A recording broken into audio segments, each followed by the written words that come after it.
who it is. Noah LaRue. Oh, what's up, Seth?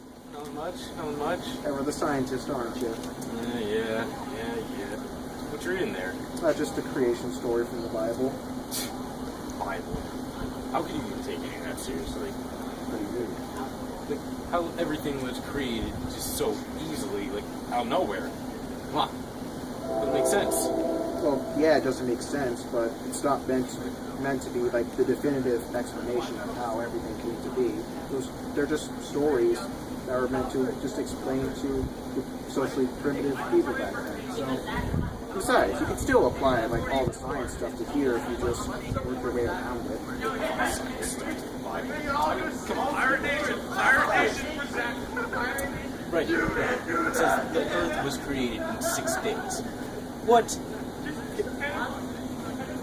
Well, obviously there's no way of knowing how long it took for Earth to form. 6 days, 6 billion years. Who knows how long it took? Again, it's just their way of saying, oh, well, we didn't know it. We don't know how long exactly. It's just our way of saying, oh, well, maybe God just created everything. Because again, they didn't know about the concept of the Big Bang or however the world came to be. So it was just our way of explaining it in story context. Alright.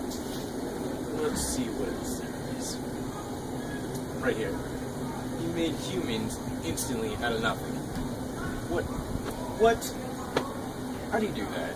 Well, then again, if the world really was just nothing, just empty matter floating through space, it is pretty miraculous that everything happened to just explode and everything on Earth now was created. So, and again, like they didn't know any of these concepts, so any scientific concepts like Big Bang, stardust, human evolution, creatures that came before it, they're just trying to explain the things that they know as of that point. This was a really scientific, primitive time, so you have to come to this flat out fact.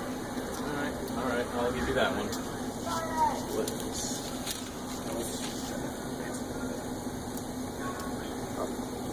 What about this?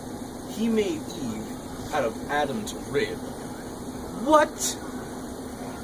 I guess that does sound kind of ridiculous. But again, remember, like Adam and Eve, there's no way of knowing if they were real people. Like the Adam and Eve story, it is after all just a story, just to explain like, oh, who they think the first real humans are and how we really came to this kind of the kind of relationships that we humans go with now. So, and again, like this is just a story to explain, how the first humans came to be. I mean, there's another creation story that says, oh, God just created humans together. I mean, yeah, the rib thing is kind of ridiculous, but again, it's not meant to be scientifically accurate. It's just meant to tell, like, how we relate to each other as men and women. Alright. Now we get this one. The snake talked to Eve. Explain that. Again, this is just a story. Of course snakes can't talk. Even the most hardcore theologians would have to agree with that. The snake talking, well, again, this is just a story. Adam and Eve are just made up characters as far as our knowledge. The snake, well, no one even says the snake is real. I mean, the snake is really, if you really think about it, meant to represent, just human temptation. Adam and Eve were told not to eat the apple, and like just a snake, or maybe some form of just voice or temptation, just tempted them to disobey God and do it.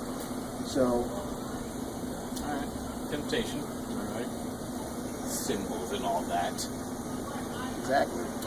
Last one. Adam and Eve eat an apple, and then they just suddenly realize they're naked? How is that? What?